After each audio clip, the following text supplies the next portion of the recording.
Hello friends, welcome to the channel. I'm Shawn Simmons, founder of S3 Ministry, and over the years I've had the privilege of working with pastors across the country, helping them grow churches that make disciples, not just members. Here's a question I'm often asked in coaching sessions. What does transforming discipleship look like in a local church? Not just in theory, but in practice. Today, I'll walk you through 3 powerful ways local churches can experience real-life discipleship, not through programs, but through relationships, rhythms, and intentional pathways. Number 1, discipleship happens in relationship. Here's something I've learned coaching pastors from small churches to urban churches to church plants. Authentic relationship rarely starts in the sanctuary. It begins across the table from others. That's why I often recommend something called a discipleship triad. 3 people meeting weekly for scripture, prayer, and accountability. It's based on Greg Ogden's book, Transforming Discipleship. And I've seen churches thrive when they get small and relational.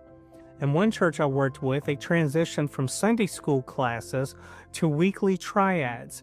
And within months, people were praying for one another, confessing their struggles, and obeying the scripture. John chapter 13, verses 34 and 35 says, "Love one another. By this, everyone will know you are my disciples." You don't learn love by sitting in a crowd. You learn love by walking closely with a small group of people. Discipleship is not an event, it's a relationship. And churches that get this, they start seeing real growth. Number 2, discipleship happens through simplicity. Let me encourage you with this. I've coached pastors who felt stuck as if they didn't have time to launch an extensive discipleship program. What helped them was explaining that it doesn't need to be a large, launched program, but rather a simple and doable group meeting. Here's a model I often teach. Ask 2 questions in a group meeting. Number 1, what is God saying to me?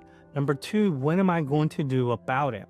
One pastor I coach introduced this in every small group, and suddenly discussions shifted from theory to transformation. People began taking actual steps of obedience. You see, transformation doesn't come from content overload, it comes from a consistent spirit-led response. And the best part, it can be used in any ministry. Youth can use it, seniors can use it, new believers can use it. Discipleship doesn't need a hotline, it requires a heartbeat. When churches adopt this approach, things change. Number 3, discipleship happens by multiplication. One of the most exciting aspects of coaching is helping pastors create a simple pathway that leads to multiplication, not by addition, but by reproduction.